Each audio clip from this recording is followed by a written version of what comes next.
আনন্দের কান্নাই হোক আর কষ্টের কান্নাই হোক কেউ ধরে রাখতে পারে না।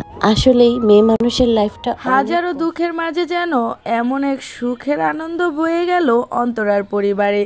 মেয়ে থেকে মা হওয়ার গল্পটা এতটাও সোজা না। একজন মেয়ে মানুষের লাইফে সব থেকে কষ্টকর মুহূর্ত মা হওয়ার সময়টা। অন্তরার মায়েরও ছিল 4টা মেয়ে, অন্তরার বড় বোনেরও 3টা মেয়ে। এবার যেন তাদের খুশি বয়ে নিয়ে আসলো অন্তরার মেজ বোন। তার কোল জুড়ে এসেছে এক পুত্র সন্তান, যাকে পেয়ে তাদের পরিবারের প্রত্যেকটা মানুষই যেন খুশিতে আত্মহারা হয়ে পড়েছেন।